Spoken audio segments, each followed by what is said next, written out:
Assalamualaikum warahmatullahi wabarakatuh.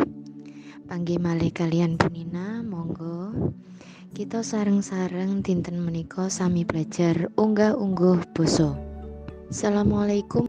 Unggah-ungguh basa ing dinten menika sing bakal dibahas yaiku basa Ngoko.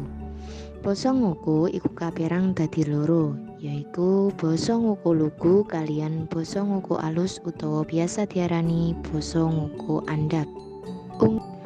Basa Ngoko Lugu yaiku ukara sing basane kabeh dumadi saka tembung ngoko lan duweni sifat netral kabeh. Bisa diteleng saka tuladhane ing ngisor iki, kabeh nggunakake tembung-tembung sing ngoko. Artine utawa tegese ora nggunakake tembung krama. Sing kapisan, aku numpak sepeda. Nomor kalih, Irma mangan sate.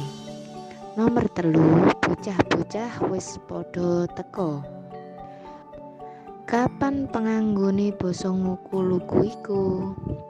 Basa Ngoko Lugu iku bisa digunakake nalika kapisan wong sing luwih tuwa menyang wong enom, tuladhane kaya wong tuamu menyang awakmu. Nomor kalih, kanca sakpadha, tuladhane awakmu karo kancamu sing sak pantaran. Nomor telu, wong sing derajate luwih ndhek. Lah tegese iki tuladhane guru menyang murid. Iku sakbajute yaiku basa Ngoko alus utawa basa Ngoko Andhap. Basa Ngoko alus utawa Andhap iku ukarane sing nggunakake tembung-tembung ngoko kecampuran karo krama inggil. Bedane karo basa Ngoko Lugu, yen mau Ngoko Lugu nggunakake basa ngoko kabeh, yen basa Ngoko alus iku nggunakake Ngoko Lugu karo krama inggil. Titikane utawa ciri-cirine basa Ngoko alus yaiku tembung sesulih utawa kata ganti kowe kudu diganti dadi panjenengan.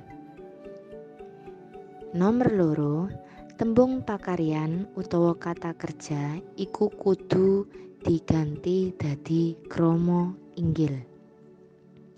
Sakliyane tembung loro kuwi, liyane wajib nggunakake tembung ngoko. Tuladhane, aku ditimbali bapak arep diutus tuku cet. Tembung ditimbali karo diutus iku klebu kata kerja. Nomor kalih, panjenengan ora sida rawuh ing sekolahan. Panjenengan iku kata ganti kowe sing dikramakne. Dene rawuh iku klebu kata kerja. Nomor telu, Dik Ranti mundhut gula 2 kilo. Mundhut iku klebu kata kerja.